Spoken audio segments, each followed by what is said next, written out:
Cole McCain retint son cheval au sommet de la colline et balaya du regard la vallée qui s'étendait à ses pieds. Le ranch Harrison s'offrait à lui comme sur une carte. La maison principale en rondins noircis par le temps, les écuries, les enclos à bétail, et partout, des silhouettes de la taille de fourmis s'affairaient. Il retira son chapeau et passa une main dans ses cheveux trempés de sueur. Le soleil du Texas frappait sans pitié, et la poussière soulevée par les sabots de sa monture lui picotait encore les narines. Ah ah ah ah hum, hum. Un vieil homme riche, songea-t-il en observant les constructions soignées et les troupeaux bien nourris. Jack Harrison n'était pas seulement célèbre dans la région pour la taille de son ranch, mais aussi pour le contenu de son coffre-fort.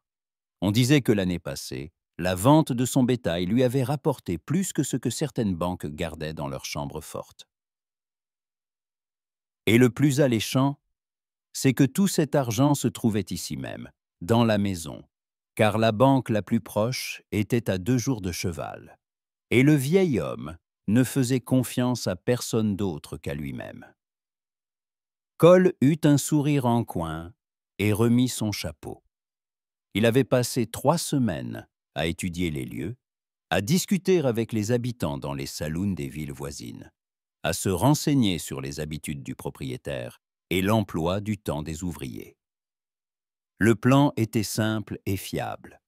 Se faire embaucher comme travailleur saisonnier, explorer la maison de l'intérieur, trouver le coffre et attendre le bon moment. Harrison cherchait justement des hommes pour la conduite du bétail. L'occasion était parfaite. Sous lui, son cheval piétina avec impatience, et Cole le guida vers le bas de la pente. Le gravier roulait sous les sabots, soulevant de petits nuages de poussière aussitôt emportés par le vent brûlant. En bas, près du portail principal, un Mexicain âgé coiffé d'un chapeau de paille élimé l'attendait déjà. « Il s'est poussé sur McCain », demanda l'homme avant même que Cole ait mis pied à terre. « Mais lui-même. Et vous devez être Diego ?» Le Mexicain hocha la tête et désigna les écuries. « Monsieur Harrison vous attend là-bas. Il a dit qu'il voulait vous voir de ses propres yeux avant de vous engager. » Cole glissa agilement de sa selle. Sous ses pieds, la terre battue, mêlée de paille et de fumier, craqua. L'odeur des chevaux, du cuir et du foin l'enveloppa. Et au plus profond de lui, quelque chose tressaillit au souvenir de son enfance. Il y a longtemps, lui aussi avait vécu dans un ranch aidé son père, rêvé de sa propre exploitation. Mais c'était dans une autre vie, avant que la guerre ne lui prenne son père, et que la sécheresse et les dettes ne lui prennent tout le reste. Il attacha son cheval au poteau et se dirigea vers les écuries, s'efforçant de marcher d'un pas lent et assuré, comme il sied à un honnête travailleur en quête de gagne-pain. Ses bottes résonnaient sur les planches de bois, jetées par-dessus un petit fossé. Non loin, des vaches meuglaient, et de la forge parvenaient les coups rythmés du marteau sur l'enclume. Harrison était exactement comme Cole se l'était imaginé, un homme robuste d'une 50aine d'années, avec une moustache grisonnante et des yeux gris perçants. Il se tenait près du box d'un étalon bay et parlait à un jeune garçon qui tenait une brosse à chevaux. En voyant Cole, le propriétaire du ranch hocha la tête et s'approcha. « McCain, c'était bien ça ?» Harrison lui tendit la main et Cole sentit la poignée ferme d'un homme habitué au dur labeur. « Diego dit que vous savez vous y prendre avec le bétail. »« C'est exact, monsieur. J'ai travaillé dans des ranchs au Colorado puis au Nouveau-Mexique. Je peux fournir des recommandations. » Cole sortit de la poche de sa chemise une feuille de papier pliée. Le faux était de qualité. Il l'avait payé une somme considérable à un type de Santa Fe spécialisé dans ce genre de service. Harrison déplia la lettre et parcourut les lignes. « Dan Stewart écrit que vous êtes un homme de confiance. Je connais Dan, c'est un bon fermier. » Il replia le papier et le rendit à Cole. « Nous payons 30$ par mois, plus le gîte et le couvert. Le travail est dur, surtout en ce moment, où nous préparons la transhumance. Ça vous convient ? » « Ça me convient, monsieur Harrison. » Alors Diego va vous montrer où vous logerez. Vous commencez demain à l'aube. Le vieil homme s'apprêtait à partir quand une voix féminine et claire retentit depuis la maison. « Papa! Papa! Où es-tu » Harrison s'arrêta et se retourna. Machinalement, Cole suivit son regard et sentit quelque chose se nouer dans sa poitrine. Une jeune femme descendait les marches du porche, vêtue d'une simple robe bleue coupée de manière à ne pas entraver ses mouvements, tout en soulignant sa silhouette élancée. Ses cheveux sombres étaient sagement relevés sous un petit chapeau, mais quelques mèches rebelles s'en étaient échappées et flottaient au vent. Mais ce qui le frappa le plus, ce furent en ses yeux, d'un brun profond, vif, plein de cette énergie particulière propre aux gens qui n'ont pas peur de la vie. Elle aperçut son père près des écuries et se dirigea vers eux. Cole ne put s'empêcher d'admirer sa démarche, légère et assurée, sans la préciosité des dames de la ville. C'était une femme qui avait grandi en selle, habituée aux vastes étendues et au travail honnête. « Vera, ma chérie !» sourit Harrison, et tout son visage s'adoucit. « Je te présente notre nouvel employé, Cole McCain. Cole, voici ma fille, Vera. » Elle lui tendit la main et Cole, retirant son chapeau, serra prudemment la sienne. Sa peau était étonnamment douce, mais il sentit des callosités. Cette femme ne restait pas les bras croisés. « Et enchantée de vous connaître, monsieur McCain, » dit-elle, et sa voix était encore plus mélodieuse de près. « J'espère que notre travail vous plaira. »« Je l'espère aussi, mademoiselle Harrison. » Elle le regardait attentivement, comme si elle cherchait à déceler quelque chose, et Cole se sentit mal à l'aise. D'habitude, il jouait n'importe quel rôle avec aisance, mais sous ce regard, il eut soudain envie d'être honnête. L'envie de lui dire qui il était vraiment, d'où il venait et ce qu'il avait enduré. Un désir absurde qu'il réprima aussitôt. « Papa, » dit Vera à son père, sans quitter Cole des yeux, « n'oublie pas que nous dînons avec M. Preston ce soir. Il voulait discuter avec toi de la vente du bétail. »« Je m'en souviens, ma puce. » Harrison regarda sa montre. « D'ailleurs, il est temps de nous préparer. McCain, Diego vous montrera tout ce qu'il faut. Nous parlerons plus en détail demain. » Le vieil homme se dirigea vers la maison, mais Vera s'attarda quelques secondes. Elle étudiait Cole avec la même attention qu'un cavalier expérimenté examine un cheval inconnu, cherchant à en comprendre le caractère et les intentions. « D'où venez-vous, monsieur McCain » demanda-t-elle enfin. « D'un peu partout, mademoiselle. Le métier de cow-boy implique de voyager constamment. » « Je vois. » Une note indéfinissable perça dans sa voix. « Eh bien, bienvenue au ranch du fer à cheval d'argent. J'espère que vous vous y plairez. » Elle tourna les talons et se dirigea vers la maison, tandis que Cole la suivait du regard, sentant une chaleur inconnue et troublante naître dans sa poitrine. Son plan lui avait semblé si simple quelques minutes plus tôt. S'infiltrer, étudier, voler, disparaître. Mais maintenant, en regardant cette silhouette en robe bleue s'éloigner, il doutait de ses intentions pour la première fois depuis des années. Une belle jeune femme, n'est-ce pas? Diego apparut à ses côtés, tenant les sacoches de sel de Cole. Et intelligente, après la mort de sa mère, elle est devenue le bras droit de M. Harrison. Elle connaît le ranch mieux que n'importe quel homme. Est-elle mariée? La question échappa à Cole avant qu'il n'ait eu le temps de réfléchir, et il le regretta aussitôt. Diego sourit. Non. Elle a eu beaucoup de prétendants, mais aucun ne lui a convenu. Monsieur Harrison dit qu'elle est trop difficile. Moi, je pense qu'elle n'a tout simplement pas encore rencontré celui qui la mérite. Le Mexicain se dirigea vers une petite maisonnette derrière les écuries. Et Cole le suivit, songeant à ses paroles. Celui qui la mérite. Il se demanda ce que le bon Diego dirait s'il savait que le nouvel employé était un criminel en fuite dont la tête était mise à prix pour 500 $. La maisonnette était simple mais propre. 2 pièces, un poêle, une table, une chaise et un lit. Diego lui montra où se trouvait le linge de lit, lui expliqua où il pouvait se laver et partit en promettant de revenir avant l'aube. Cole jeta ses sacoches sur le lit et s'approcha de l'unique fenêtre. De là, on voyait la maison principale, et à l'une des fenêtres du premier étage, une silhouette familière apparut. Vera se tenait là et regardait dans sa direction.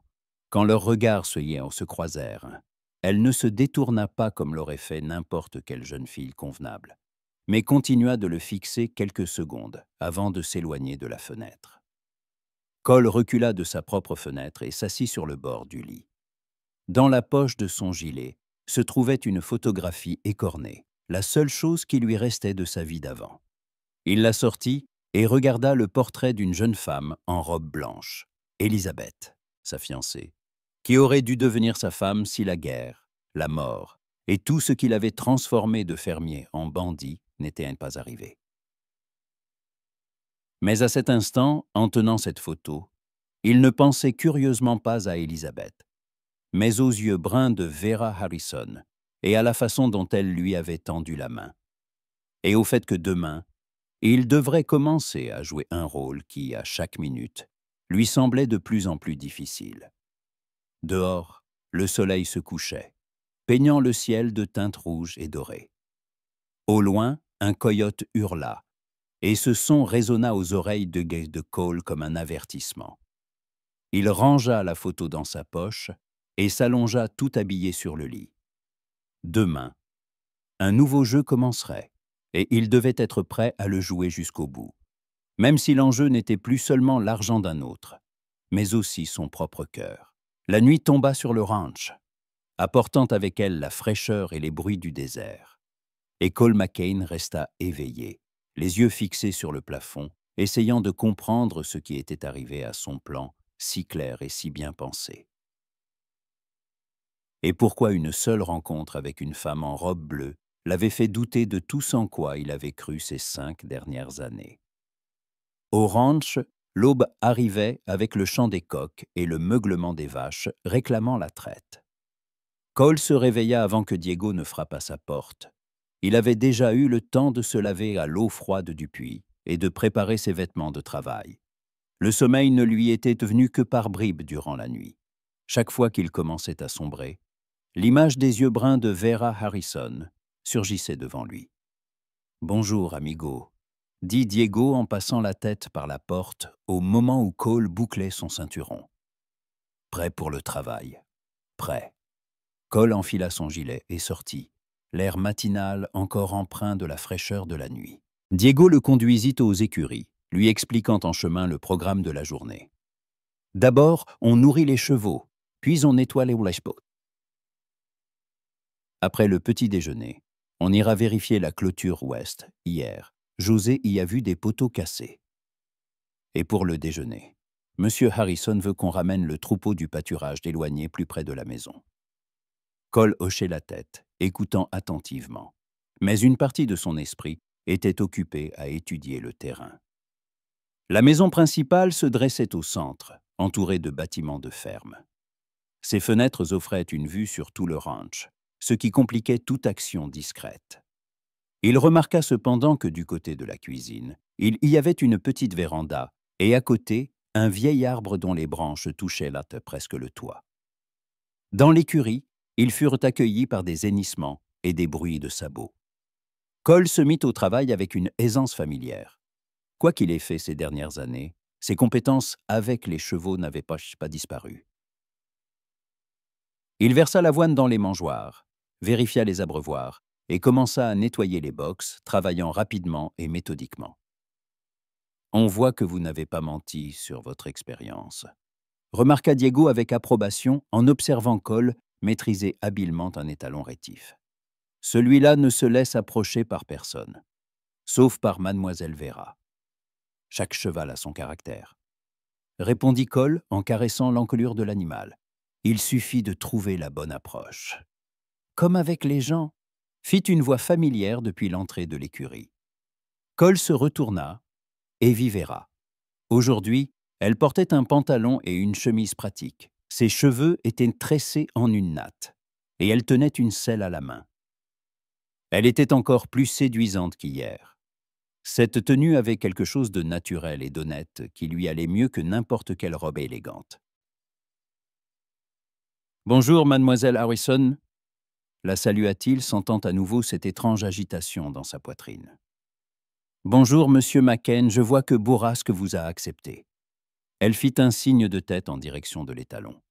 D'habitude, il montre les dents à tous les étrangers. J'ai dû avoir de la chance. Vera s'approcha, et Cole sentit un léger parfum de lavande mêlé à l'odeur du cuir et du foin. Elle tendit la main vers l'étalon, qui frotta doucement son museau contre sa paume. « Je vais inspecter la frontière nord, » dit-elle en commençant à seller son cheval. « Papa a dit que des loups pourraient en y rôder. Ils ont déjà tué 2 veaux dans le ranch voisin. » Cole observait ses mouvements, assurés, précis, sans agitation superflue. Elle sellait son cheval comme si elle avait fait ça toute sa vie, et il ne put s'empêcher d'admirer la grâce de ses mains et l'adresse avec laquelle elle maniait la lourde selle. Seul, demanda-t-il, une note d'inquiétude dans la voix qui le surprit lui-même. Vera lui jeta un regard rapide. « Qu'y a-t-il d'étrange à cela ? Je connais ces terres mieux que la plupart des hommes. » « Je n'en doute pas. C'est juste que les loups sont des voisins dangereux. C'est pourquoi j'ai ça. » Elle tapota l'étui accroché à sa ceinture. « Je sais tirer aussi bien que n'importe quel cow-boy de ce ranch. » Il n'y avait aucune vantardise dans sa voix.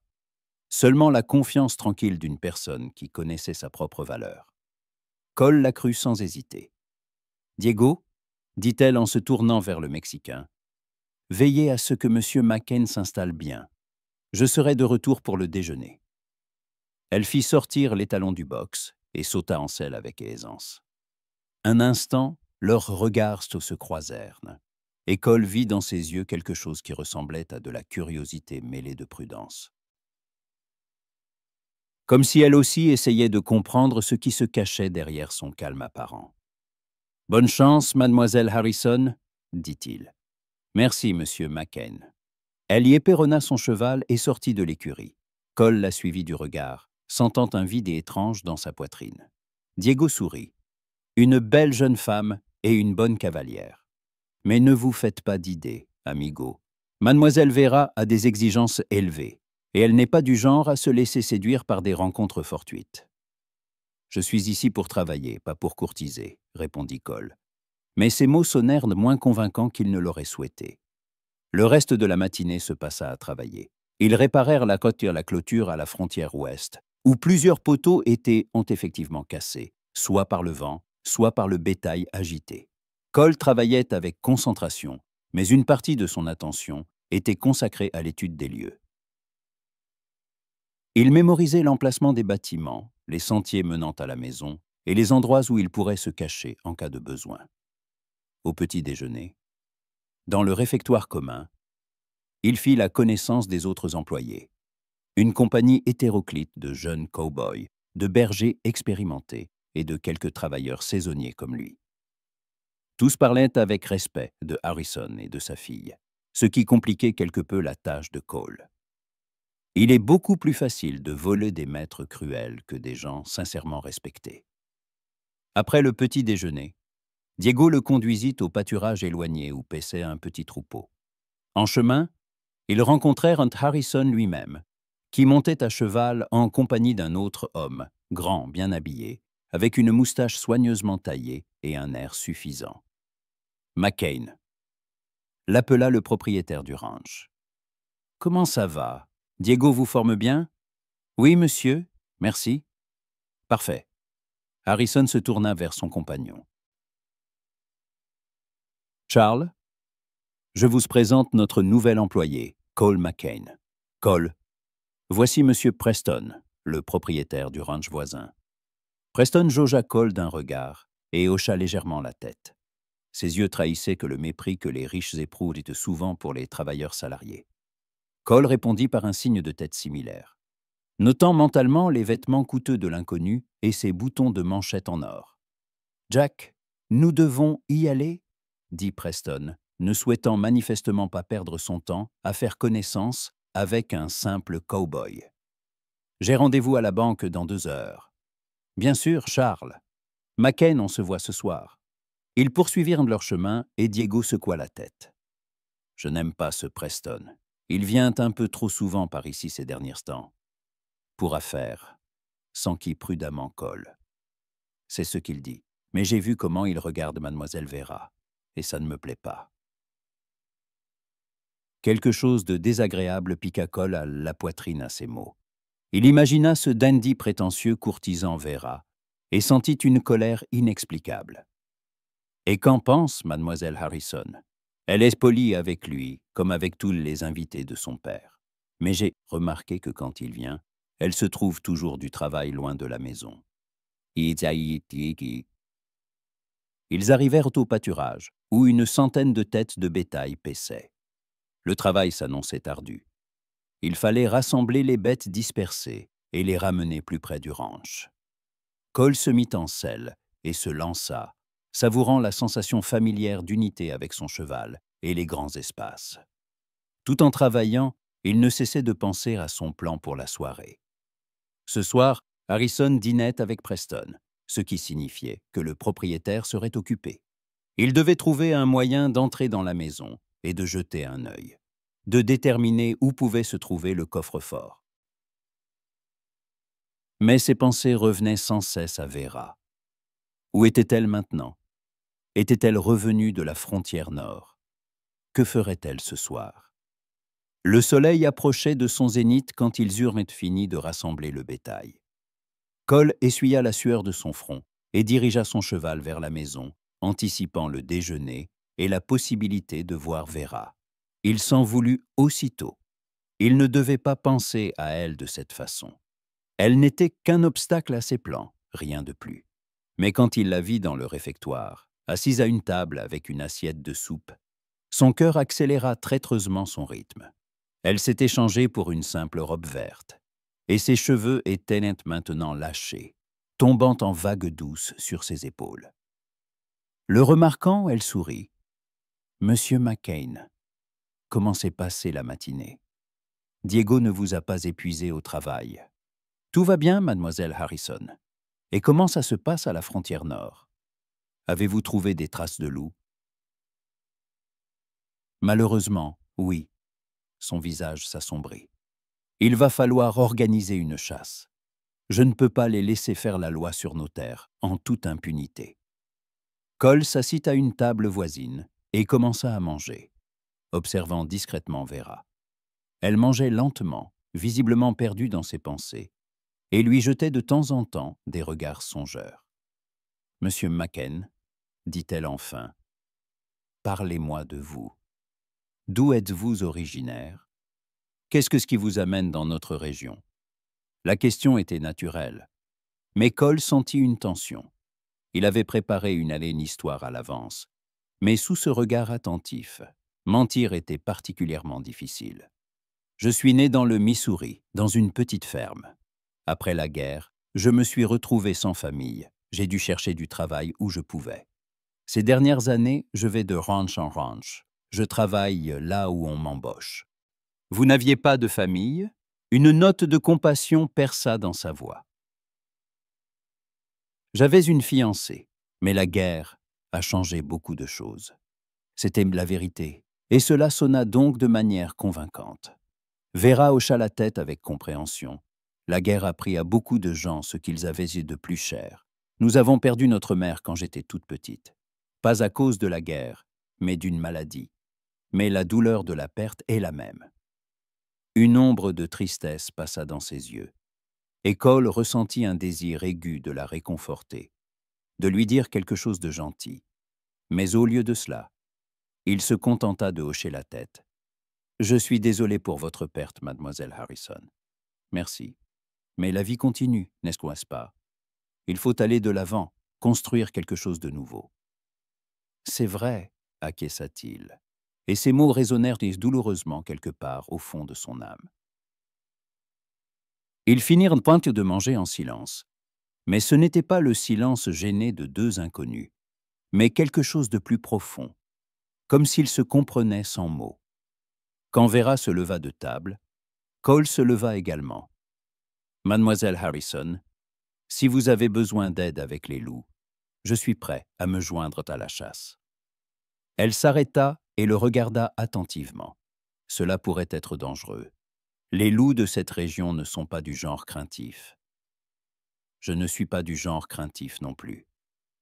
Pendant quelques secondes, elle étudia son visage, comme si elle essayait de lire dans son âme. Puis elle hocha lentement la tête. « D'accord. Nous partirons demain à l'aube. Merci pour votre proposition, monsieur McCain. » Elle partit, laissant derrière elle un léger parfum de lavande, tandis que Cole restait assis à table, se demandant ce qui lui arrivait. Fille. Son plan exigeait de la concentration et un calcul froid. Et au lieu de cela, il se portait volontaire pour une chasse au loup pour une femme qu'il ne connaissait que depuis 2 jours. Mais quand le soir tomba et qu'il vit les lampes s'allumer aux fenêtres de la maison, se préparant pour sa reconnaissance, seule la voix de Vera résonnait dans sa tête. « Nous partirons demain à l'aube. » Et Cole comprit que la chasse de demain l'excitait bien plus que le cambriolage de ce soir.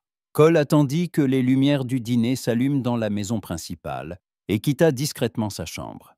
La lune se cachait derrière les nuages, projetant des ombres inégales sur le ranch.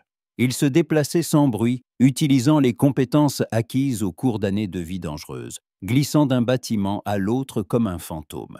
Arrivé près de la maison, il entendit des voix provenant de la salle à manger. Harrison et Preston discutaient des prix du bétail, leur conversation parfois interrompue par le rire cristallin de Vera. Cole se figea involontairement, écoutant ce rire, et faillit jurer à voix haute. Il devait se concentrer sur son affaire, et non sur la beauté du rire de la fille du propriétaire. Il contourna la maison par l'arrière, là où poussait cet arbre qu'il avait repéré le matin. Les branches touchaient effectivement le toit, et y grimper ne fut pas difficile pour un homme de son agilité. Quelques minutes plus tard, il se tenait sur le toit, en pente, faisant attention à ne pas marcher sur les planches qui craquaient. Une fenêtre du premier étage était entr'ouverte. La chaleur texane obligeait à laisser les maisons aérées même la nuit. Cole jeta un coup d'œil à l'intérieur et vit une petite pièce qui servait manifestement de bureau. Un bureau, des étagères de livres, un fauteuil près de la cheminée. Et, plus important encore, l'imposant coffre-fort en fer dans un coin. Son cœur se mit à battre plus fort. Le voilà, l'objet de ses recherches de plusieurs jours. Un coffre-fort ancien mais robuste, de fabrication allemande, qui demanderait du temps pour être ouvert, mais ne présentait pas de difficultés particulières pour un cambrioleur expérimenté. Cole s'imaginait déjà l'ouvrir la nuit suivante, quand tout le monde dormirait, prendre le contenu et disparaître dans la brume de l'aube. Il écarta doucement les battants de la fenêtre et passa par-dessus le rebord pour entrer dans la pièce. Il devait mieux examiner les lieux, étudier la serrure du coffre, repérer d'éventuels obstacles. La lumière de la lune pénétrait à peine par les fenêtres, mais cela ne dérangeait pas Cole. Il avait l'habitude de travailler dans l'obscurité. S'approchant du coffre, il s'accroupit et examina attentivement la serrure. Le mécanisme n'était plus complexe qu'il ne l'avait pensé de l'extérieur, mais restait tout à fait à sa portée. Il lui faudrait 1 heure, peut-être 2, à condition que personne ne le dérange. Il tendait déjà la main pour vérifier si les charnières de la porte grinçaient quand il entendit des pas dans l'escalier. Cole se figea. Les pas se rapprochaient du bureau, et à leur légèreté, il comprit que ce n'était pas Harrison. C'était donc Vera. Mais pourquoi n'était-elle pas dans la salle à manger avec les invités? Il n'avait pas le temps de sortir par la fenêtre. Cole balaya rapidement la pièce du regard et plongea derrière le fauteuil massif près de la cheminée. Juste au moment où la porte s'ouvrit et où Vera entra dans la pièce. Une bougie allumée, à la main. Elle portait la même robe verte, mais ses cheveux étaient maintenant relevés, dégageant la ligne gracieuse de son cou. À la lueur de la bougie, Son visage paraissait plus doux, plus féminin, et Cole sentit cette oppression familière dans sa poitrine. Vera s'approcha du bureau et commença à trier des papiers. Cole retint son souffle, priant pour qu'elle finisse vite et s'en aille. Mais au lieu de cela, elle s'assit dans le fauteuil, celui-là même derrière lequel il se cachait, et se mit à lire une lettre. Cole était pris au piège. Il n'y avait pas plus d'1 pied d'espace entre son dos et le dossier du fauteuil, et si Vera s'adossait ou se retournait, elle le découvrirait inévitablement. Et expliquer ce qu'il faisait dans le bureau de son père en pleine nuit était absolument impossible. « Comme vous êtes insistant, Charles Preston », murmura Vera, lisant manifestement la lettre. « Et comme vous êtes importun. » Cole tendit l'oreille malgré lui. Preston ne se contentait donc pas de la courtiser. Il lui écrivait aussi des lettres. Et à en juger par le ton de Vera, ces lettres ne lui plaisaient pas. Elle tourna la page, et le papier bruissa tout près de l'oreille de Cole. Il sentit le léger parfum de son parfum, mêlé à l'odeur de la cire de la bougie, et réalisa avec horreur que les circonstances rendaient cette situation presque intime. Le voilà, dangereux criminel, caché derrière le fauteuil où était assise une femme qui commençait à signifier pour lui plus qu'elle n'aurait dû. « Non, mon cher monsieur Preston », dit Vera à voix haute, comme si elle répondait à l'auteur de la lettre. « Votre demande en mariage appuyée par la promesse d'une bonne affaire pour papa ne m'intéresse absolument pas.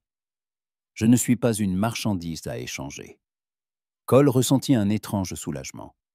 Preston avait donc déjà fait sa demande et avait été refusé. Bien, très bien. Si bien que cela l'alerta. Depuis quand se souciait-il des relations de parfaits inconnus? Vera plia la lettre et se leva. Un instant, Cole pensa qu'elle partait. Mais, au lieu de cela, elle s'approcha de la fenêtre, celle par laquelle il était entré, et regarda dehors. « Étrange, » murmura-t-elle, qui il me semblait que la fenêtre était fermée. Cole sentit un frisson le parcourir. Il avait oublié de refermer la fenêtre derrière lui, et maintenant un courant d'air trahissait sa présence. Vera se tenait près du rebord, scrutant l'obscurité, et Cole voyait son profil à la lueur de la bougie. Un profil beau et déterminé, celui d'une femme qui n'avait pas peur de la vie et était prête à défendre ce qui lui était cher.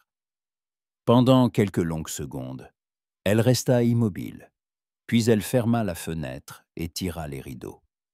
Cole expira de soulagement. Mais trop tôt, au lieu de partir, Vera se retourna et commença à inspecter attentivement la pièce. « Je sais que quelqu'un c'est là, » dit-elle doucement, mais sa voix ne trahissait aucune peur, seulement une froide détermination. « Montrez-vous, avant que j'appelle mon père et Monsieur Preston. » Cole comprit que la partie était terminée. Il se leva lentement de derrière le fauteuil, s'efforçant de bouger de la manière la moins menaçante possible. Vera se retourna, le vit et ne cria pas. Au lieu de cela, elle fit un pas en arrière et posa la main sur la crosse d'un petit pistolet qu'il remarqua maintenant attaché à sa ceinture. « Monsieur McCain » dit-elle très bas. Quelle surprise. « Mademoiselle Harrison, je peux expliquer. Taisez-vous. » Sa voix était calme, mais le pistolet était maintenant dans sa main. « Expliquez-moi ce que le nouvel employé de mon père fait dans son bureau en pleine nuit. » Cole la regardait et comprenait que tout mensonge serait peu convaincant. Vera était une femme intelligente et elle avait déjà tout compris. La seule question était de savoir ce qu'elle comptait faire. « Je ne voulais pas faire de mal à votre père, » dit-il enfin. « Croyez-moi. » Croire un voleur qui s'est introduit dans notre maison? Une pointe de colère perça dans sa voix. « Vous me prenez pour une idiote, monsieur McCain. » Non. Il fit un pas lent en avant, et elle leva aussitôt le pistolet plus haut. « Je vous prends pour une femme intelligente qui comprend que tout n'est pas simple dans la vie. Assez simple pour que j'appelle mon père et que je vous livre au shérif. Alors, appelez-le. » Cole ne savait pas d'où venait cette assurance dans sa voix, mais il voyait que son calme la déconcertait. Vera étudiait son visage à la lueur de la bougie, et il ne détourna pas le regard, la laissant lire dans ses yeux aussi profondément qu'elle le jugerait nécessaire. « Qui êtes-vous » demanda-t-elle enfin. « Un homme qui a fait ce qu'il jugeait nécessaire pour survivre. Un homme qui est fatigué de fuir et de se cacher. Un homme qui... » Il ne termina pas sa phrase, car il ne pouvait pas dire à voix haute ce qu'il pensait. Un homme qui est tombé amoureux de vous au premier regard et qui ne sait plus quoi faire.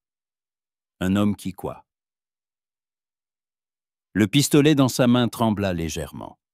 Un homme qui a rencontré quelqu'un qui lui donne envie de changer. Les mots lui échappèrent, et il les regretta aussitôt. Mais Vera ne rit pas et ne se mit pas en colère. Au lieu de cela, elle abaissa lentement son pistolet. « Parlez-vous de vous ou de moi ?»« De vous. » Un silence lourd, chargé d'une tension inexprimée, s'installa entre eux. Cole voyait sa poitrine se soulever et s'abaisser rapidement. Voyait le combat dans ses yeux, entre la raison et quelque chose d'autre qu'elle essayait de ne pas admettre. « Je devrais le dire à mon père, » dit-elle enfin, mais sa voix n'était plus aussi assurée que l'auparavant. « Vous le devriez. Vous êtes un criminel. Oui. Et pourtant je... » Elle se tut et secoua la tête. « Qu'est-ce que vous m'avez fait, monsieur McCain? Rien que vous ne m'ayez fait à moi. » Des voix s'élevèrent d'en bas. Harrison et Preston se déplacèrent apparemment vers le salon. Vera sursauta et jeta un regard rapide vers la porte. « Y partez » murmura-t-elle. « Par la fenêtre, comme vous êtes venu. Mais demain nous parlerons. » Vera. « Mademoiselle Harrison » le corrigea-t-elle, mais sans sa sévérité d'antan. « Mademoiselle Harrison, merci. » Il se dirigea vers la fenêtre, mais se retourna sur le rebord. Vera se tenait au milieu de la pièce, une bougie dans une main et le pistolet dans l'autre, le regardant avec une expression qu'il ne parvenait pas à déchiffrer. « Au revoir » murmura-t-elle. Cole hocha la tête et sortit par la fenêtre pour se retrouver sur le toit. En descendant le long de l'arbre, il entendit Vera fermer la fenêtre et tirer les rideaux.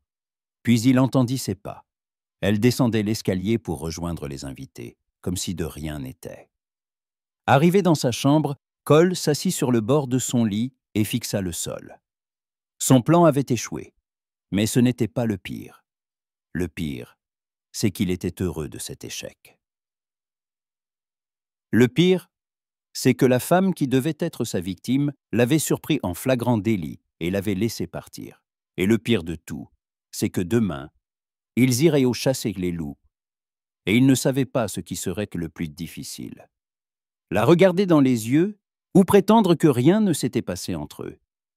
Dehors, un coyote hurla, et le son parut à Cole une moquerie de ses plans si soigneusement élaborés. Il s'allongea tout habillé sur le lit et ferma les yeux. Mais le sommeil ne venait pas. Devant ses yeux, le visage de Vera à la lueur de la bougie et le son de sa voix. « Qu'est-ce que vous m'avez fait ?» L'aube arriva à la fois trop tôt et trop tard. Cole n'avait pas dormi de la nuit, se tournant et se retournant sur son lit dur, ressassant les événements de la soirée. La façon dont Vera l'avait regardé à la lueur de la bougie. La façon dont le pistolet avait tremblé dans sa main. La façon dont elle avait dit « Partez », pas « Fichez le camp » ou « Dehors », mais bien « Partez », comme si elle se souciait de sa sécurité. Quand la première lueur grise apparut à la fenêtre, il se leva et commença à se préparer pour la chasse. Il vérifia les balles dans son revolver, serra les lanières de ses bottes, enfila sa veste en cuir. Le miroir lui renvoya un visage fatigué, aux yeux rougis par l'insomnie. Un beau parti pour une jeune fille respectable, pensa-t-il sombrement. Diego apparut à sa porte avec les premiers chants de coq. « Prêt pour la chasse, amigo. Mademoiselle Vera est déjà en train de seller les chevaux. » Prêt. Ils se rendirent aux écuries, où un petit groupe les attendait, Vera elle-même, José, un jeune cow-boy nommé Billy et 2 autres employés. L'air matinal était frais et vivifiant, sentant la rosée et le trèfle en fleurs, mais Cole le remarquait à peine. Toute son attention était concentrée sur Vera. Elle portait une tenue d'équitation pratique, un pantalon sombre, une chemise épaisse, des jambières en cuir. Ses cheveux étaient tressés en une natte serrée, son chapeau enfoncé sur ses yeux. Elle avait l'air d'une chasseresse expérimentée, prête à affronter les dangers de la nature sauvage. Mais quand leurs regards se croisèrent, Cole vit dans ses yeux la même fatigue que celle qui l'avait tourmenté. « Bonjour, monsieur McCain », le salua-t-elle d'une voix égale, sans la moindre allusion à ce qui s'était passé la nuit. « Bonjour, mademoiselle Harrison ». Et il s'approcha du cheval préparé pour lui, un solide hongre Isabelle, et commença à vérifier la selle. Ses mains travaillaient automatiquement, mais il sentait le regard de Vera sur lui. Elle observait chacun de ses mouvements, comme si elle étudiait un animal inconnu. « Les loups ont été aperçus près du rocher rouge », expliqua-t-elle aux autres chasseurs. « C'est à environ 1 heure de route vers le nord. Ils ont déjà tué 3 veaux, et si nous ne les arrêtons pas maintenant, les pertes seront plus importantes. » José hocha la tête. « J'ai vu des traces près du point d'eau, une grande meute, pas moins de 6 individus.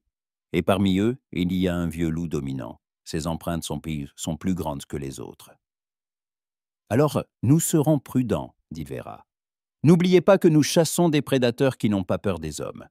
Restez groupés et ne tirez pas au coup par coup. » Elle sauta en selle avec aisance, et Cole ne put s'empêcher d'admirer sa grâce. Vera était une cavalière née.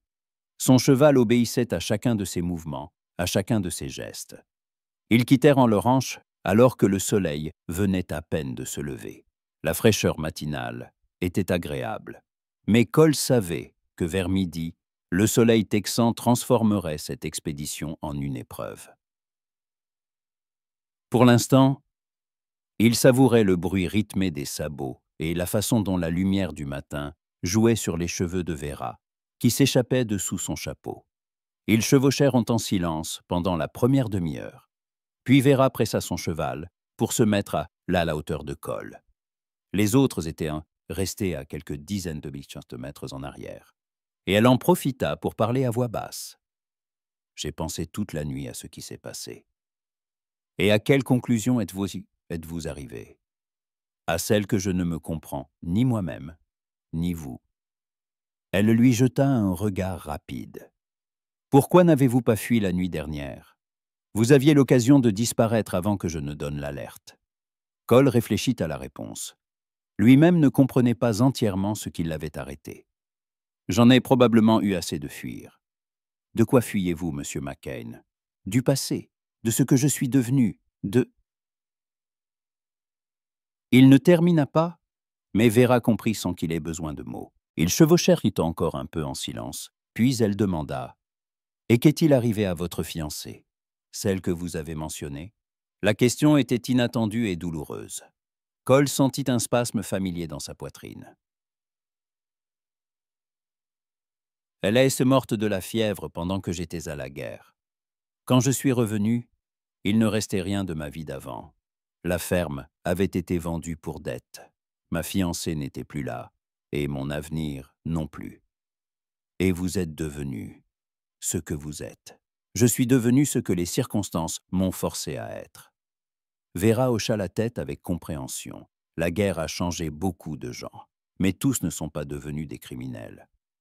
« Non, » acquiesça Cole. « Certains sont devenus des héros, d'autres ont simplement survécu, et d'autres, comme moi, ont choisi la voie la plus facile. Vous pensez que la voie du crime te facile ?» Cole eut un sourire sans joie, plus facile que de travailler honnêtement pour une misère et de voir les riches s'enrichir encore plus sur le malheur des autres. « Mon père est riche, » dit Vera doucement. « Mais il n'a volé personne. Chaque dollar est gagné par un travail honnête. »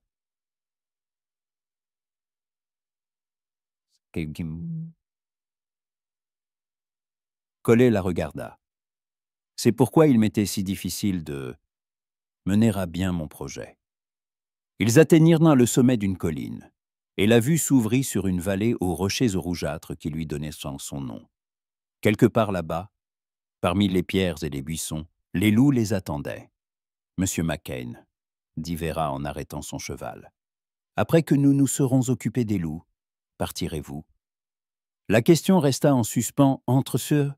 Cole sentait les regards des autres cavaliers qui commençaient à les rattraper, et il comprit que le temps des confidences touchait à sa fin. « Je ne sais pas, » répondit-il honnêtement. « Moi non plus, je ne sais pas ce que je veux, » avoua-t-elle si bas qu'il l'entendit à peine. « Et cela m'effraie plus que les loups. » José les rejoignit et désigna un groupe de rochers devant eux. « Là-bas, señorita, je vois des traces au pied des rochers. » Ils descendirent dans la vallée et l'atmosphère changea instantanément. Les plaisanteries et les conversations détendues cessèrent. Tout le monde devint sérieux et concentré. Cole vérifia son revolver et sa carabine, s'assurant que ses armes étaient prêtes. Les traces étaient en effet partout. Des empreintes de pattes nettes sur la terre meuble près du ruisseau, des touffes de poils sur les buissons épineux, les restes d'un repas récent. José avait raison. La meute était grande et bien organisée. « Ils sont tout prêts, » murmura Vera en étudiant les traces fraîches. « Divisons-nous en deux groupes. José, Billy et Tom iront à gauche, nous irons à droite avec M. McCain. Si vous voyez les loups, ne jouez pas les héros. Tirez et repliez-vous vers les chevaux. » Cole ne put s'empêcher de noter qu'elle l'avait choisi comme partenaire. Hasard ou décision consciente, impossible de le savoir, mais son cœur accéléra traîtreusement son rythme.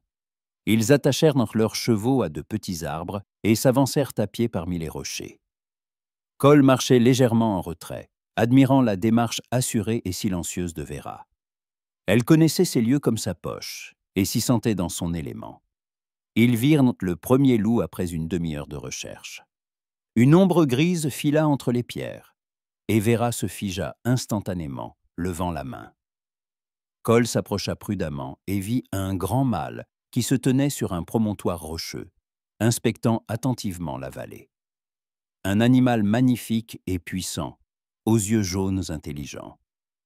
Vera leva lentement sa carabine, mais Cole lui toucha le bras. « Attendez, où sont les autres ?» Elle le regarda avec surprise, mais baissa son arme. Et elle fit bien, quelques secondes plus tard. 4 autres loups apparurent de derrière les rochers, dont une grande femelle avec ses louveteaux. « Toute une famille, » murmura Cole. « Une famille qui tue notre bétail, » rappela Vera, mais sa voix n'avait plus la même détermination. Ils observèrent tout la famille de loups pendant plusieurs minutes.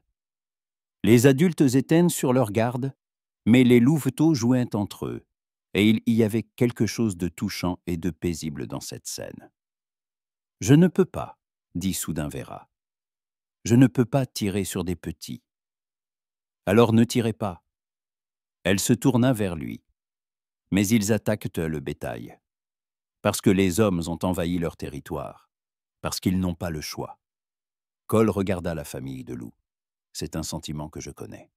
Vera se tut, mais il voyait qu'elle comprenait. Finalement, elle abaissa lentement sa carabine. « Que proposez-vous ? » ?»« De les effrayer.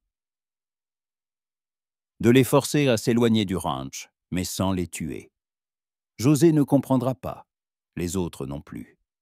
Alors nous leur dirons que nous n'avons pas trouvé les loups, que les traces étaient anciennes. » Pendant quelques longues secondes, elle le regarda, et dans ses yeux, il vit de la surprise, de la gratitude et autre chose.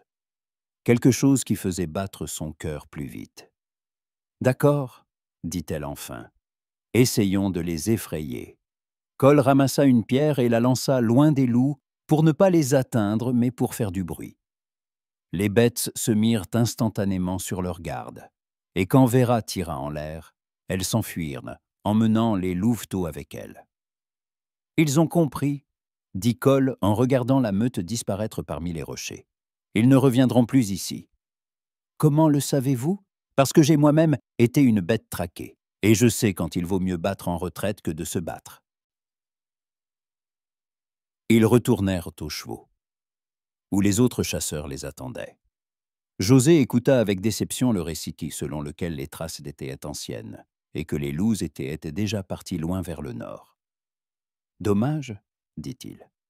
J'aurais bien voulu voir ce vieux loup dominant. » « Une autre fois, promit Vera, et Cole entendit une note de soulagement dans sa voix. Sur le chemin du retour, ils chevauchèrent à nouveau côte à côte, mais en silence. Chacun était perdu dans ses pensées. Cole pensait à ce qui s'était passé le matin et ne se comprenait pas lui-même. Une semaine plus tôt, il aurait abattu les loups sans hésiter.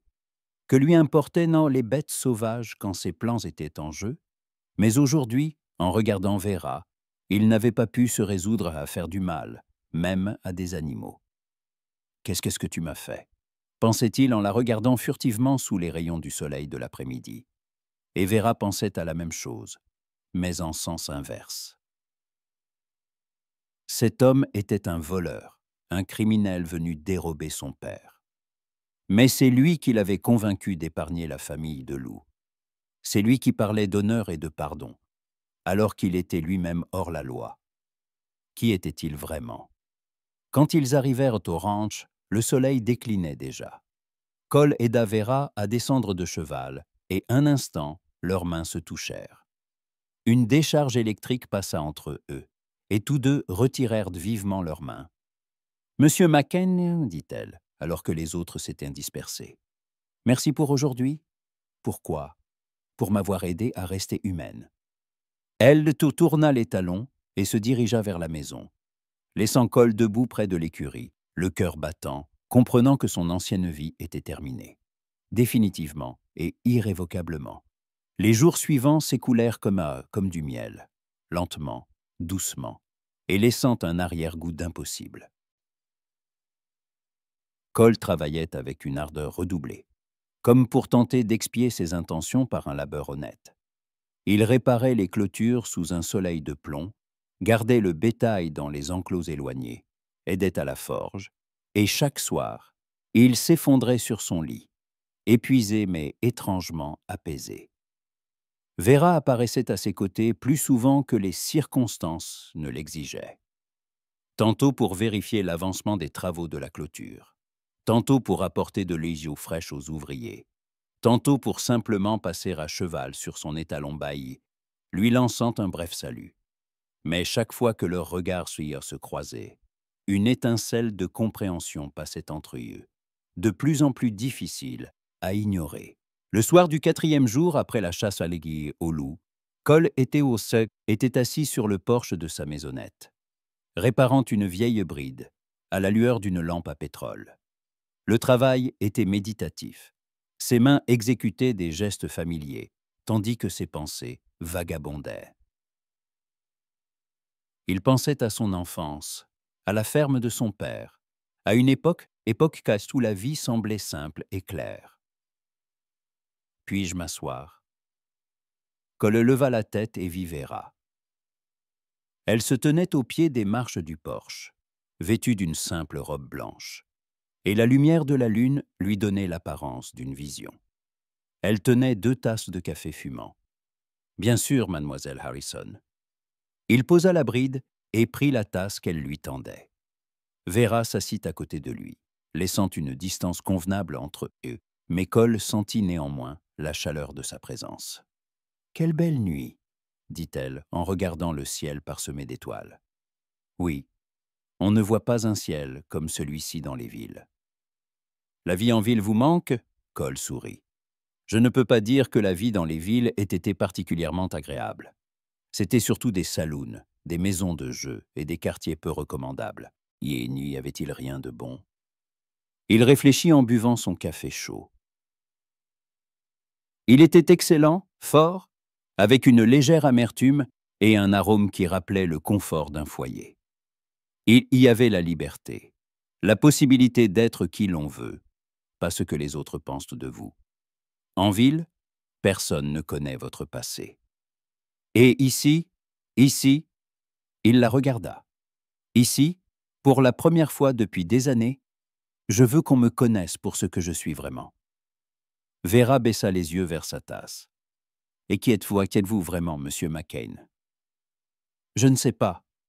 J'ai l'impression de l'avoir oublié moi-même. Cole posa sa tasse sur une marche en bois. Ces dernières années, j'ai été celui que les circonstances m'ont forcé à être. J'ai survécu comme j'ai pu, pas toujours par des moyens honnêtes, mais vous n'avez pas tué de gens. La question fut posée à voix basse, mais elle revêtait une importance qu'on ne pouvait ignorer. Cole sentit que beaucoup de choses dépendaient de sa réponse. Non, dit-il fermement, jamais. Même dans les moments les plus difficiles, je n'ai jamais franchi cette ligne. Vera expira de soulagement, et il comprit que cette question la tourmentait depuis plusieurs jours. Et qu'est-ce qui vous a poussé à choisir la voie de l'illégalité? Cole s'adossa à son fauteuil et ferma les yeux. Les souvenirs déferlèrent en une vague douloureuse. La faim, le froid, le désespoir des premiers mois après la guerre. Après avoir perdu ma ferme, j'ai essayé de trouver un travail honnête. Mais il n'y avait de place que pour ceux qui avaient des relations ou de l'argent. Et je n'avais ni l'un ni l'autre. J'ai eu faim, j'ai dormi où je pouvais. Et puis j'ai rencontré des gens qui m'ont montré qu'on pouvait vivre différemment. Et vous avez cédé à la tentation. J'ai cédé. Il ouvrit les yeux et la regarda. Mais pour être honnête, mademoiselle Harrison, je ne regrette pas la plupart de ce que j'ai fait. Nous ne touchions pas aux gens simples. Nous ne faisions pas de mal aux faibles. Nous ne prenions qu'à ceux qui avaient déjà plus qu'ils ne pouvaient dépenser. Mais c'était quand même du vol. Oui, c'en était. Ils restèrent silencieux, écoutant les bruits nocturnes de la prairie. Au loin, un hibou ululait, et dans l'herbe, les grillons chantaient.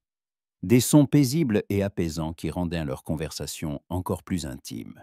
« Monsieur McCain ?» dit enfin Vera. « Que feriez-vous si vous pouviez recommencer votre vie ?» Une question honnête, honnête. Cole réfléchit. Une semaine plus tôt, il aurait répondu sans hésiter. Il continuerait à vivre comme il l'avait fait, à prendre ce qu'il voulait, sans se soucier de l'opinion des autres. Mais maintenant, j'essaierai probablement de retourner à la terre, au travail honnête, à ce que je faisais avant la guerre. Et qu'est-ce qui vous en empêche? Mon passé. Ma tête était mise à prix pour $500. C'est une somme considérable, et les chasseurs de primes ne dorment jamais. Vera se tourna brusquement vers lui. $500, pourquoi? Pour le braquage d'une diligence postale au Colorado, bien qu'en réalité, je n'ai fait que tenir les chevaux pendant que les autres travaillaient. Mais vous avez quand même participé. J'ai participé, acquiesça-t-il. Et maintenant, j'en paie le prix. Vera se leva et fit les 100 pas sur le porche, luttant visiblement contre des contradictions internes. Cole la regardait, admirant la façon dont la lumière de la lune jouait dans les plis de sa robe. Et s'il y avait un moyen de recommencer? Demanda-t-elle en s'arrêtant et en se tournant vers lui. Si on pouvait laisser le passé derrière soi? Que voulez-vous dire? Je ne sais pas. Elle revint s'asseoir à côté de lui, cette fois plus près. C'est juste que... Un homme ne devrait pas passer toute sa vie à payer pour des erreurs commises dans le désespoir. Cole sentit quelque chose se serrer dans sa poitrine. L'espoir, un sentiment dangereux pour quelqu'un comme lui.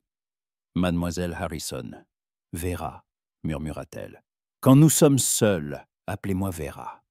Vera. » Son nom sur ses lèvres sonnait comme une prière. « Vous ne comprenez pas de quoi vous parlez. Je ne suis pas le genre d'homme qui... Qui quoi? Elle se tourna vers lui, et il ne restait que très peu d'espace entre eux. Celui qui a épargné une famille de loups, celui qui travaille de l'aube au crépuscule sans se plaindre, celui qui a laissé partir la criminelle qui l'a surprise en flagrant délit, vous n'êtes pas une criminelle. Vous êtes... Il ne termina pas, car elle tendit soudain la main et toucha sa joue. Le contact était léger, presque imperceptible, mais il le brûla plus que le feu. « Que suis-je » murmura-t-elle.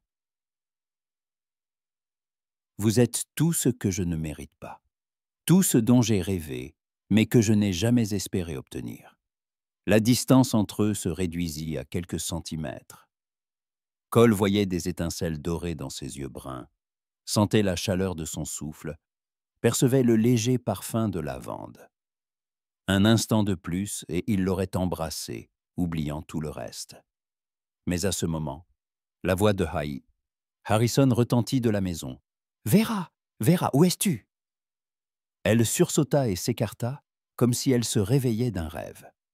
Une rougeur colora ses joues et ses yeux allèrent de Cole à la maison. « Je suis là, papa » cria-t-elle en se levant. « J'arrive » Cole se leva aussi, se sentant à la fois reconnaissant et déçu de ce moment interrompu. Un peu plus, et il aurait commis l'irréparable, l'aurait compromise à ses propres yeux. « Je dois y aller » dit Vera, mais elle ne bougeait pas. « Oui. »« Monsieur McCain ?»« Cole ?»« Oui ?»« Rien, juste. »« Bonne nuit. »« Bonne nuit, Vera. » Elle descendit rapidement les marches et se dirigea vers la maison, mais se retourna au portillon. À la lumière de la lune, Cole ne pouvait pas distinguer l'expression de son visage, mais quelque chose dans sa posture trahissait une lutte intérieure. « Cole » appela-t-elle doucement. « Demain soir, il y a une soirée dansante en ville. Papa a dit que tous les employés peuvent y aller s'ils le veulent. Hein. Je vois. Peut-être qu'on s'y verra ?» Le cœur de Cole manqua un battement. L'invitait-elle? Ou disait-elle simplement qu'elle y serait aussi? « Peut-être, » répondit-il. Vera hocha la tête et disparut dans la maison, tandis que Cole restait assis sur le porche, fixant les étoiles et essayant de comprendre ce qui lui arrivait. Un mois plus tôt, sa vie était simple et claire. Prendre ce qu'il voulait, ne s'attacher à personne ni à rien, ne faire confiance qu'à lui-même. Et maintenant, il pensait à une soirée dansante, à l'apparence de Vera dans une robe de bal, et se demandait s'il avait le droit de rêver à de telles choses. Dans la poche de son gilet se trouvait la photo d'Elisabeth, unique souvenir de l'homme qu'il avait été autrefois. Cole la sortit et regarda longuement l'image délavée. La jeune femme en robe blanche le fixait depuis le carton, et il réalisa soudain qu'il essayait de se souvenir de son visage, mais ne voyait que les yeux bruns de Vera. « Pardonne-moi, Elisabeth » murmura-t-il dans le silence de la nuit. « Pardonne-moi, mais je ne peux plus vivre dans le passé. » Il rangea la photo dans sa poche et entra dans la maison. Demain, il y aurait la soirée dansante, et il ne savait pas ce que cela apporterait. Mais pour la première fois depuis de nombreuses années, il attendait le lendemain avec impatience. Et dans la grande maison, Vera se tenait à la fenêtre de sa chambre, regardant la petite lumière dans la fenêtre de la maisonnette de Cole. Son cœur battait si vite qu'elle craignait que son père ne l'entende. Qu'est-ce qui lui arrivait? Elle savait qui il était, savait qu'il était venu pour les voler. Et pourtant, elle ne pouvait s'empêcher de penser à lui. Bedga était qui? Demain soir, il y a une soirée dansante en ville, répéta-t-elle ses propres mots, et rougit dans l'obscurité. Qu'ai-je fait? Mais en s'endormant, elle ne pensait pas à ce qu'elle avait fait, mais à la robe qu'elle porterait pour la soirée. Le samedi soir, la petite ville de San Marcos se métamorphosait. Les rues habituellement poussiéreuses étaient balayées. Des lumières festives brillaient aux fenêtres des maisons, et de la salle des fêtes s'échappaient les sons d'un violon et d'un accordéon. Cole entra dans la ville à cheval, mal à l'aise dans sa meilleure chemise et ses bottes fraîchement cirées. Il n'était pas allé à une soirée dansante depuis des années. et toute cette entreprise lui semblait une folie. Mais quand il vit Vera descendre de la calèche près de la salle, accompagnée de son père, tous ses doutes s'évanouirent. Elle portait une robe de satin bleu foncé qui mettait en valeur la couleur de ses yeux et la grâce de sa silhouette. Ses cheveux étaient coiffés en une coiffure complexe, ornée de petites épingles en perles, et des boucles d'oreilles scintillaient à ses oreilles. Elle ressemblait à une véritable dame. Et Cole sentit qu'un abîme infranchissable les séparait. Harrison le remarqua et lui fit le signe de la main. « McCain, venez par ici, je vais vous présenter aux habitants de la ville. » Cole mit pied à terre et s'approcha d'eux, s'efforçant de ne pas regarder Vera trop ouvertement. Mais quand leurs regards se croisèrent, elle sourit, chaleureusement et un peu timidement, et il sentit qu'il pouvait à nouveau respirer. « Bonsoir, monsieur McCain, » le salua-t-elle, et la formalité de l'adresse ne pouvait cacher une intonation particulière dans sa voix. « Bonsoir, mademoiselle Harrison, vous êtes magnifique. »« Merci. » Harrison les conduisit dans la salle, où une foule considérable était déjà rassemblée. Des fermiers avec leurs femmes, des commerçants de la ville, des jeunes en habits de fête, tout se mélangeait dans une foule joyeuse et colorée. Les musiciens, sur une scène improvisée, accordaient leurs instruments, se préparant à commencer. Cole se tenait à l'écart, observant la scène et se sentant étranger à cette fête paisible et familiale. Il voyait de jeunes hommes s'approcher de Vera pour l'inviter à danser, la voyait refuser poliment la plupart d'entre eux, n'acceptant qu'une ou deux danses avec les fils d'amis de la famille. Une belle jeune femme, Mademoiselle Harrison, dit une voix inconnue à côté de lui. Cole se retourna et vit un homme d'âge moyen avec une étoile de shérif sur son gilet. Son cœur manqua un battement. Il vérifia instinctivement l'emplacement de son revolver, prêt à fuir. « Oui, très belle, » acquiesça-t-il prudemment. « Je suis le shérif Thompson, » se présenta l'homme en lui tendant la main. « Et vous devez être ce nouvel employé de Harrison dont tout le monde parle. » Cole McCain. La poignée de main était ferme mais amicale. « Harrison ne tarit pas d'éloges sur vous. Il dit que vous êtes un bon travailleur et un homme honnête. » Cole sentit un pincement de conscience.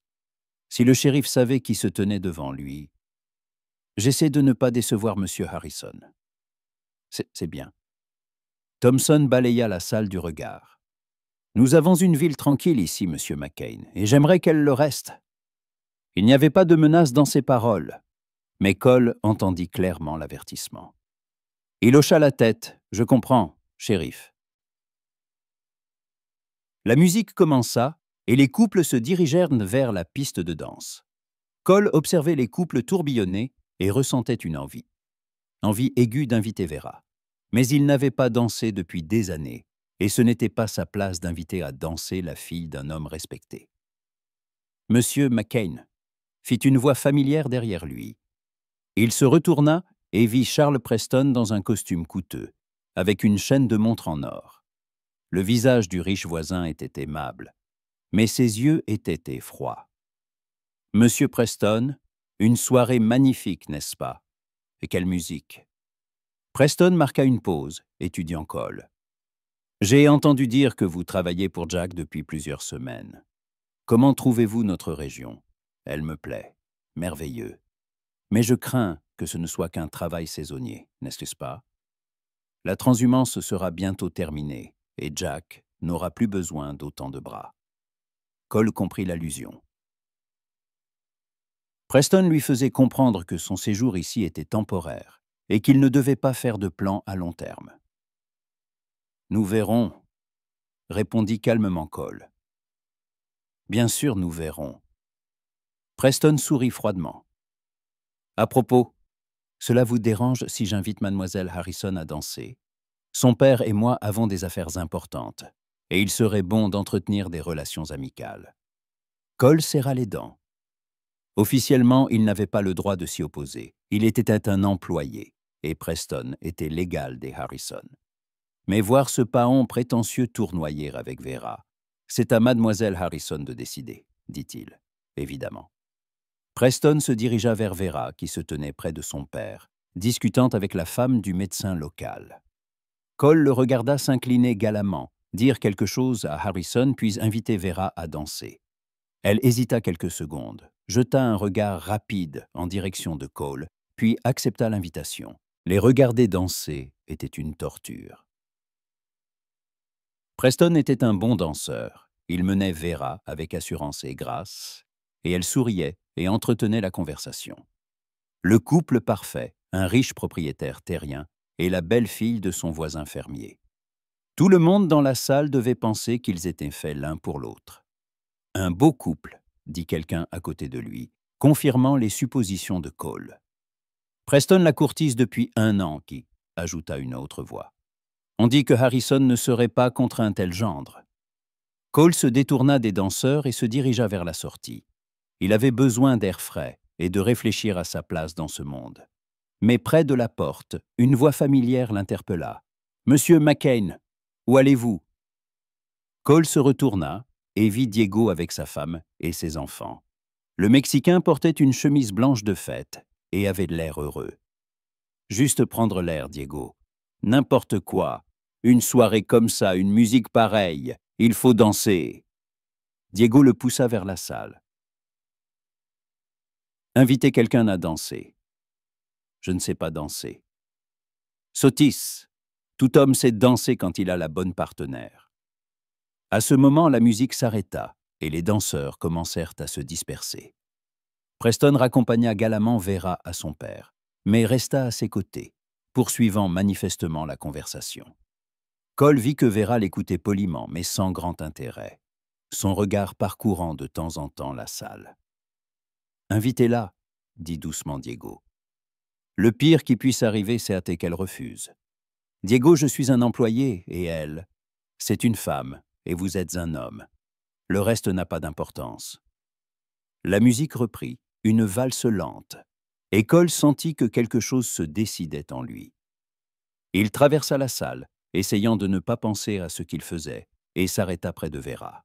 « Mademoiselle Harrison, » dit-il en s'inclinant légèrement. « M'accorderiez-vous cette danse » Preston fronça les sourcils. Harrison haussa les sourcils avec surprise. Et Vera sourit comme s'il lui avait offert le plus précieux des cadeaux. « Avec plaisir, monsieur McCain. » Cole lui tendit la main, et elle posa légèrement la sienne sur la sienne. Il la conduisit sur la piste de danse, sentant des dizaines de regards curieux sur lui, mais sans y prêter attention. « Vous savez danser » demanda doucement Vera, alors qu'il se trouvait parmi les autres couples. « Je savais, autrefois. J'espère ne pas avoir oublié. » Il lui passa le bras autour de la taille, et elle posa sa main sur son épaule. Une distance convenable les séparait, mais Cole sentait la chaleur de son corps, entendait le froufroutement de sa robe de satin. Les premiers pas furent hésitants. Il n'avait vraiment pas dansé depuis longtemps. Mais peu à peu, la mémoire du corps prit le dessus, et il commença à la guider au rythme de la musique. Elle le suivait avec légèreté et naturel, comme s'ils avaient dansé ensemble toute leur vie. « Vous dansez merveilleusement bien, » murmura-t-elle. « Vous aussi. » Ils tournoyèrent au son de la valse, et Cole oublia le monde entier. Il n'y avait ni Preston avec ses regards froids, ni le shérif avec ses avertissements, ni le passé avec ses péchés. Il n'y avait que cette femme dans ses bras, la musique, et un sentiment de plénitude qu'il n'avait pas ressenti depuis de nombreuses années. « Cole » murmura-t-elle, et son nom sur ses lèvres sonna comme un aveu. « Oui, rien, juste, je suis bien. Moi aussi. » La musique se termina trop vite. Cole lâcha Vera et recula d'1 pas, mais elle retint sa main. « Merci, » dit-elle doucement. « C'était spécial, pour moi aussi. » Il la raccompagna à son père, se sentant à la fois heureux et condamné. Harrison les accueillit avec un sourire bienveillant, Mais Preston regardait Cole avec une hostilité à peine dissimulée. « Macken, je ne savais pas que vous dansiez, » dit Harrison. « Je n'avais pas pratiqué depuis longtemps, monsieur. » « Eh bien, ce n'était pas mal. Vera, ma chérie, monsieur Preston voulait t'inviter à nouveau. » Cole vit une ombre de déception passer dans les yeux de Vera, mais elle hocha la tête. « Bien sûr, papa. » Preston lui tendit la main avec un sourire triomphant, et ils se dirigèrent vers les couples qui dansaient. Cole les regarda s'éloigner et sentit quelque chose qui ressemblait à de la jalousie brûler dans sa poitrine. « Un homme bien, ce Preston, » dit Harrison comme s'il lisait dans ses pensées. Riche, respecté, de bonne famille. Vera aura de la chance s'il la demande en mariage. « Il l'a déjà fait !» laissa échapper Cole, avant d'avoir pu réfléchir. Harrison le regarda avec surprise. « Comment le savez-vous » Cole comprit qu'il avait commis une erreur. Il ne pouvait pas parler de cette soirée dans le bureau, de la conversation de Vera avec la lettre qu'il avait surprise. Juste par les conversations des employés. Les gens disent beaucoup de choses. Je vois. Harrison hocha la tête. Oui, il l'a fait. Mais Vera n'est pas encore prête pour le mariage. Elle dit qu'elle veut m'aider avec le ranch et penser à sa propre famille plus tard. Ou elle attend simplement la bonne personne, pensa Cole, mais il se tut. Le reste de la soirée se passa dans une attente angoissante. Cole dansa avec quelques jeunes filles locales que Diego lui présenta, entretint des conversations avec d'autres employés du ranch, mais toute son attention était rivée sur Vera. Elle dansait avec différents partenaires, riait, discutait, mais de temps en temps, leurs regards se croisaient à travers la salle, et alors tout le reste cessait d'exister. Alors que la soirée touchait à sa fin et que les musiciens jouaient la dernière danse, Cole se décida à un acte désespéré. Il s'approcha de Vera, qui se tenait près d'un groupe de dames discutant de la prochaine kermesse de l'église. « Mademoiselle Harrison, » dit-il, « me permettez-vous de vous raccompagner à votre calèche ?» Les dames se turent et le regardèrent avec curiosité. Vera hésita une seconde, puis hocha la tête. « Merci, monsieur McCain. » Ils sortirent de la salle dans la nuit fraîche. La calèche des Harrison était garée non loin, mais Vera ne se pressa pas. Ils marchèrent lentement sur le trottoir, savourant le silence après la fête bruyante. « Une soirée magnifique, » dit Vera. « Oui. Merci d'avoir accepté de danser avec moi. Merci de m'avoir invité. » Elle s'arrêta et se tourna vers lui. « Cole, je dois vous dire quelque chose. Je vous écoute. Monsieur Preston, il m'a de nouveau demandé en mariage, ce soir. » Le cœur de Cole se serra. « Et qu'avez-vous répondu ?» ?»« La même chose que la fois précédente. Non. » Le soulagement fut si intense qu'il sentit ses jambes flageoler. « Pourquoi ?» Vera s'approcha et à la lumière d'un lampadaire, il vit la détermination dans ses yeux. « Parce que je ne peux pas épouser un homme que je n'aime pas, même si c'est avantageux pour mon père. Et si vous trouvez celui que vous aimerez, alors je me battrai pour mon bonheur, quels que soient les obstacles. » Elle le regardait droit dans les yeux, et Cole comprit que ce n'était pas que des mots. C'était un aveu, un défi et une invitation à la fois. « Vera, Vera !» l'appela Harrison depuis la calèche. « Il est temps de partir, ma chérie. » Le moment était brisé, mais quelque chose d'important s'était produit entre eux. Cole la raccompagna à la calèche et l'aida à monter. « Bonne nuit, monsieur McCain, » dit-elle officiellement, mais ses yeux disaient tout autre chose. « Bonne nuit, mademoiselle Harrison. » La calèche s'ébranla et disparut dans la nuit, tandis que Cole restait debout dans la rue déserte, la regardant s'éloigner. Quelques heures plus tôt, il était convaincu qu'un abîme les séparait. Maintenant, il savait que Vera était prête à se battre pour leur bonheur commun. La seule question était de savoir s'il était digne de ce combat, et s'il était prêt lui-même à se battre pour la femme qui était devenue plus chère à ses yeux que sa propre vie. Cole monta à cheval et retourna au ranch. Mais ses pensées n'étaient plus tournées vers le passé, mais vers l'avenir. Demain, il faudrait prendre des décisions qui détermineraient le reste de sa vie. Et pour la première fois depuis des années, il avait une raison de choisir non pas la voie la plus facile, mais la plus juste. 3 mois plus tard, le soleil matinal inondait la vallée d'une lumière dorée lorsque Cole se rendit aux pâturages éloignés pour vérifier le bétail. L'automne au Texas était doux et chaud. L'herbe était encore verte, et un parfum des dernières fleurs sauvages flottait dans l'air. Il aimait ses promenades matinales, un moment pour réfléchir à la vie et à combien les choses avaient changé ces derniers mois. Le shérif Thompson s'était révélé plus compréhensif que Cole ne l'avait prévu. Quand la vérité sur son passé éclata, et elle devait inévitablement éclater dans une si petite ville, Harrison et la justice locale trouvèrent un moyen de résoudre le problème pacifiquement.